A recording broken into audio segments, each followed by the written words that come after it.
মাঝরাত। রতনের ঘরের ভেতরটা ঘুটঘুটে অন্ধকার।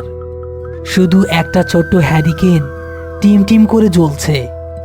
রতন বিছানায় ছটফট করছে। তার চোখ বন্ধ, কিন্তু পুরো শরীর ঘামে ভিজে গেছে। শিয়রে বসে ময়না আয়াতুল কুরসি পড়ছে আর রতনের বুকে ফু দিচ্ছে। না না ভাইজান, ওই দিকে যাইয়েন না। ওইটা ওইটা তো আপনার মা না। ও ভাইজান, আমারে সাইরা দেন, আমারে সাইরা দেন ভাইজান। ওগো ওগো, চোখ খুলো, কি হয়েছে তোমার? এমন করতেছো কেন? রতন ধর্মর করে উঠে বসল। তার চোখ জবা ফুলের মতো টকটকে লাল। সে হাঁপাচ্ছে। হঠাৎ ময়নার নজর গেল রতনের ডান হাতের বাহুতে বাঁধা করিমের দেয়া সেই রূপার তাবিজটার দিকে। রূপার তাবিজটা কেমন যেন কালচে হয়ে গেছে, আর সেখান থেকে পোড়া চামড়ার গন্ধ বেরোচ্ছে। আল্লাহ গো, এই তাবিজ এমন কালা হয়ে গেল কেমনে? আর তুমি স্বপ্নে কি দেখছিলা? ময়না, ও ময়না, দিঘির ওই জিনিসটা মরে নাই, ও বাইজানের পিছে লাগছে। আমি স্বপ্নে দেখলাম বাইজান গোরস্থানে 1 লাখ হারাইয়া আছে, আর চারদিক থাইকা মরা মানুষ উইঠা আইসা তারে ডাকতাছে। আমার এখনই যাইতে হইব, বাইজানের বিপদ। খবরদার কইতাছি, তুমি এক পাও ঘরের বাইরে দিবা না। করিম ভাই কইছিল, নিশিরা মানুষের মনের দুর্বলতা দিয়া মায়া বানায়। এইটা তোমার মনের ভুল। তুমি গেলে তোমারও বিপদ, করিম ভাইয়েরও বিপদ। হঠাৎ তাদের ঘরের চালে ভারী কিছু একটা পড়ার শব্দ হলো, যেন বিশাল বড় কোনো পাখি বা বাদুড় আছড়ে পড়েছে। প্রদীপের আলোটা দপ করে নিভে গেল। পুরো ঘর নিস্তব্ধ। শুধু ঘরের চালের ওপর থেকে খসখস করে কিছু একটা হাঁটার শব্দ শোনা যাচ্ছে। শব্দটা ধীরে ধীরে রতনের ঘরের দরজার কাছে এসে থামল। ময়না রে, ও ময়না, দরজাটা খোল মা। এই শীতের রাইতে আমার খুব ঠান্ডা লাগতাছে রে মা। আমারে একটু ঘরের ভিতর আশ্রয় দিবি মা। ময়নার রক্ত হিম হয়ে এলো। সে 2 হাত দিয়ে নিজের কান চেপে ধরে ফুপিয়ে কান্না করে উঠল। রতন শক্ত করে দা হাতে নিয়ে দরজার দিকে তাকিয়ে আছে। সে বুঝতে পারল আজ রাতের খেলাটা তার সাথে নয়, ময়নার সাথে শুরু হয়েছে। গ্রামের শেষ প্রান্তের গোরস্থান। চারপাশে ঘন কুয়াশা। বড় বড় মেহগনি আর করই গাছগুলো অন্ধকারে ভূতের মতো দাঁড়িয়ে আছে। আসল করিম শেখ একটা বাঁশের মাচায় বসে তসবি পড়ছে। তার হাতে হ্যারিকেনের আলোটা কেমন যেন নিস্তব্ধ হয়ে আছে। বাতাসে একটা পচা কর্পূর আর আগরবাতির মিশ্রিত গন্ধ। হঠাৎ শুকনো পাতার ওপর খসখস শব্দ হতে লাগলো। করিম তসবি পড়া থামিয়ে ঘাড় ঘোরালো। দেখলো কুয়াশার ভেতর দিয়ে কালু ফকির খুঁড়িয়ে খুঁড়িয়ে এগিয়ে আসছে। কিন্তু আজ কালুর মুখে সেই চিরচেনা হাসিটা নেই। তার চোখ মুখ আতঙ্কে জমে আছে। কি ব্যাপার কালু ভাই, এত রাইতে গোরস্থানে কি মনে কইরা? পালায়া যাও করি, আইজ রাইতে এই কানিয়ার থাইকো না, ও আইসা পড়ছে। কে আইসা পড়ছে? বিগির ওই শয়তানটা। তার তো গোরস্থানে ঢোকার ক্ষমতা নাই। গোরস্থানের 4 কোনায় পীর বাবার পরা পেরেক পুতা আছে। তুমি বুঝতাছ না করি, ও তোমার পেরেক উপড়ায়া ফেলছে। ও আইস একা আসে নাই, ও বাতাস বাইরি কইরা আনছে। তুমি বাতাসে গন্ধ পাইতাছ না? জ্যান্ত মানুষের গায়ের গন্ধ আর মরা মানুষের কাফুনের গন্ধ এক হইয়া গেছে। ঠিক সেই মুহূর্তে গোরস্থানের পশ্চিম দিক থেকে একটা বিকট শব্দ হলো, যেন কেউ মাটি খুঁড়ছে। হ্যাঁ, পশ্চিম দিকে তো কালকা রহমত মরবিরে দাফন করা হইছে। ওইখানে কিসের শব্দ? কালু ভাই, তুমি এইখানেই বসো, আমি দেইখা আসি।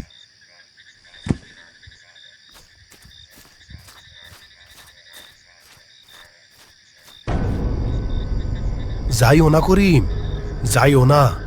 ওইটা রহমত না, ওইটা তোমারে ভাবে ফালানোর লাইকা ডাকতাছে।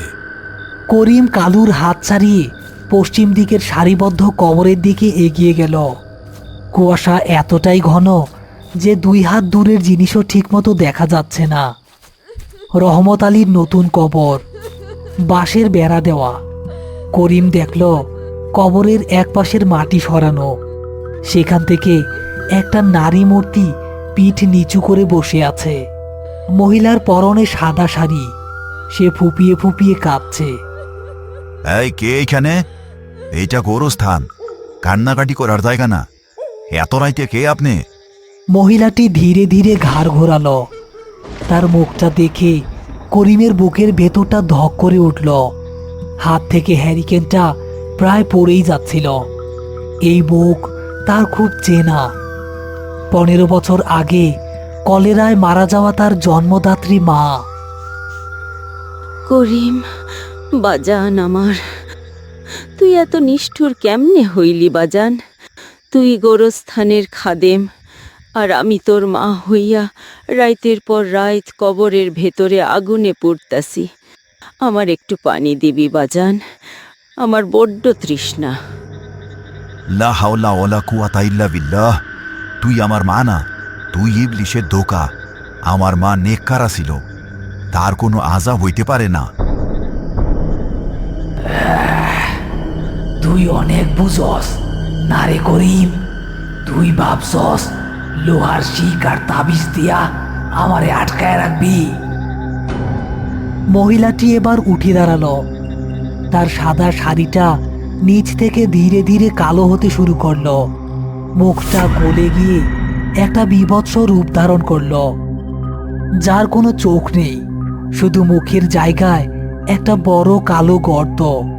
আর সেই গর্ত থেকে একসাথে রতন, ময়না আর কালু ফকিরের গোংরানির আওয়াজ বের হতে লাগলো। তুই আমার শিকার কাইরা নিছিলি করিম। আইজ আমি তোর সবগুলা আপন মানুষ রে এক লগে শেষ করবো। তুই কারে বাঁচাবি, তোর রতন রে নাকি তোর নিজের জান? হঠাৎ করিমের পেছন থেকে কালু ফকিরের আর্তনাদ শোনা গেল। করিম দ্রুত ঘুরে দাঁড়ালো, দেখলো দূরে যেখানে সে কালু ফকিরকে বসিয়ে এসেছিল সেখানে কালু শূন্যে ঝুলছে। কোনো অদৃশ্য হাত যেন তার গলা চেপে ধরে তাকে উপরে তুলে রেখেছে। কালু ছটফট করছে আর করিমের দিকে বাঁচার আকুতি নিয়ে তাকাচ্ছে। না কালু ভাই! করিম লোহার শিকটা নিয়ে কালুকে বাঁচানোর জন্য দৌড়াতে যাবে, ঠিক তখনই তার পায়ের নিচের মাটি ধসে গেল। সে কোমর পর্যন্ত একটা পুরনো কবরের ভেতর দেবে গেল। মাটি যেন 2 পা শক্ত করে কামড়ে ধরেছে। সে কোনোভাবেই আর উঠতে পারছে না। আর তার সামনে সেই কালো ছায়ামূর্তিটা হাসতে হাসতে ধীরে ধীরে এগিয়ে আসছে। কি রে করিম, তোর বুকের সাহস কই গেল? তাবিজ কবজ দিয়ে আমারে আটকায় রাখছিলি, আর আমি মাটির নিচ দিয়া তোর শিকড় খাইরা নিছি। আসমান আর জমিন আইজ আমার দখলে। কালুরে আমি মারবো, আর তুই নিজের চোখে দেখবি। কালু ফকির শূন্যে ঝুলছে, তার চোখ উল্টে গেছে, মুখ দিয়ে ফেনা বের হচ্ছে। সে 2 হাত দিয়ে নিজের গলা খামচে ধরে বাঁচার চেষ্টা করছে, কিন্তু এই অদৃশ্য ফাঁস তাকে ছাড়ছে না।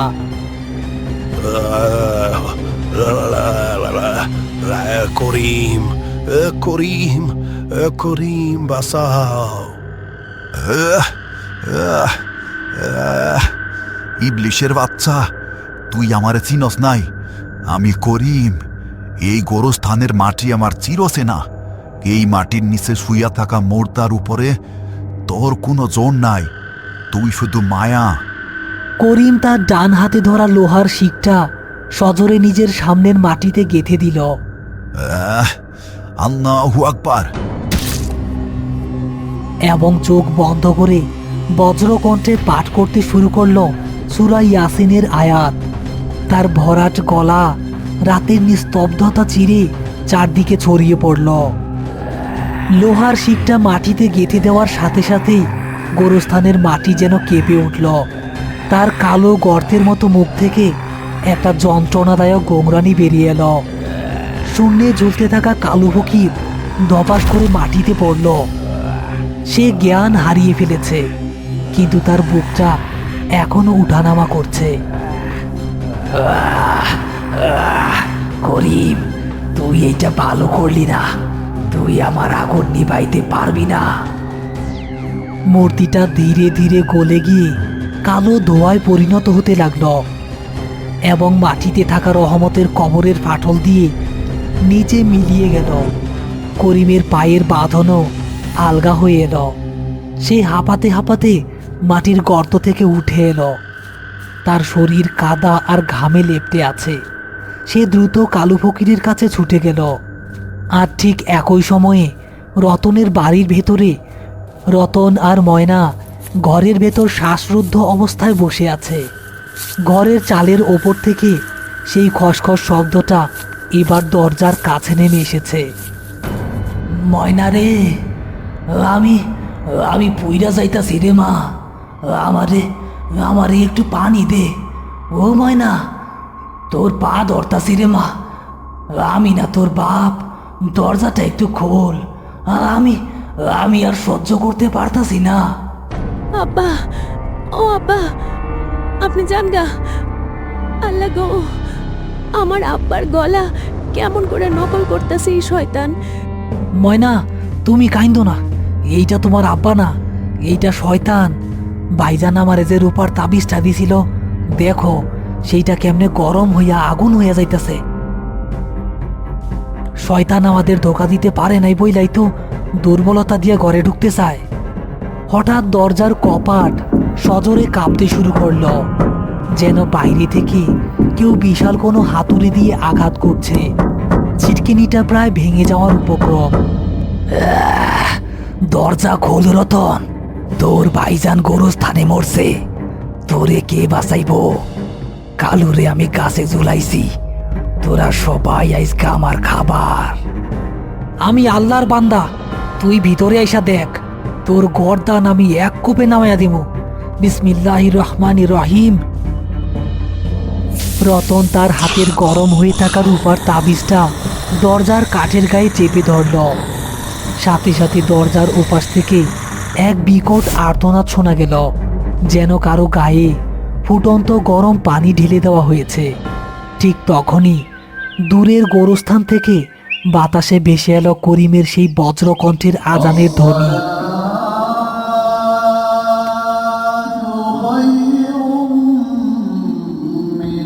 আজানের শব্দ রতনের বাড়িতে পৌঁছাতেই বাইরের সেই অশরীরীর উপস্থিতি যেন হাওয়ায় মিলিয়ে গেল। চারদিকটা একদম শান্ত হয়ে গেল। শুধু উঠানের কাঁঠাল গাছের পাতাগুলো বাতাসে কাঁপছে। ফজরের আলো ফুটছে। কুয়াশা কেটে গিয়ে ভোরের সেই মিষ্টি রোদ এসে পড়েছে গোরস্থানে। করিম কালু ফকিরকে কাঁধে ভর দিয়ে রতনের বাড়ির দিকে নিয়ে আসছে। রতন আর ময়না আগে থেকেই উঠানে দাঁড়িয়ে আছে। করিমকে দেখেই রতন দৌড়ে গেল। ভাইজান, ভাইজান, আপনি বাইসা আছেন? রাইতে যে কি বিপদ গেছে আমাদের উপরে। হ্যাঁ জানি রতন, শয়তান আইজ দুই ভাগ হইয়া হামলা করছিল। এক ভাগ আমার কাছে, আরেক ভাগ তোদের কাছে। আমি তোরে বইলা গেছিলাম, নিশিরা মানুষের মনের দুর্বলতা নিয়া মায়া বানায়। আইজ তোরা সেই মায়া কাটায়া উঠছস। তুই আইজকে প্রমাণ করছস তুই আর ডরপুক রতন নাই, তুই এখন অনেক সাহসী। কালু ভাইয়ের এই অবস্থা হইল কেমনে? ওনার গলায় তো কালো দাগ পইরা গেছে। আইজ রাইপে ওনার জানটা আল্লাহ নিজের হাতে ফিরাইয়া দিছে। দিঘির ওই পিশাচটা সাধারণ নিশি নারী রতন। ও অনেক পুরনো কোনো শয়তান। ও এত সহজে আমাকে পিছু ছাড়ব না। করিম, ও শেষ হয় নাই। ও যাইবার কালে আমার কানের কাছে ফিস ফিস কইরা বইলা গেছে, সামনের পূর্ণিমায় দিঘির পানি লাল হইব, আর সেই পানিতে করিমের রক্ত মিশবো। সবাই শিউরে উঠল। রতন আর ময়নার মুখে রক্ত শূন্য হয়ে গেল। করিম ধীরে ধীরে আকাশের দিকে তাকালো। ভোরের রোদে তার চোখ দুটো চকচক করে উঠল। হ্যাঁ, পূর্ণিমা আসতে এখনো 14 দিন বাকি। শয়তান যদি রক্ত চায় তবে রক্তই দেখব, কিন্তু সেইটা করিমের না, শয়তানের নিজের অস্তিত্বের রক্ত। রতন, কাল থেকে আমার লগে তোর তাগড়া ট্রেনিং শুরু। বিগির পানি লাল হওয়ার আগেই আমরা ওই শয়তানের শিকড় বাই কইরা ফেলামো। করিম তার পকেট থেকে সেই লোহার শিকটা বের করে মাটির উপর শক্ত করে দাঁড় করিয়ে রাখল। শিকের মাথায় সকালের রোদ পড়ে ঝিকমিক করে উঠল।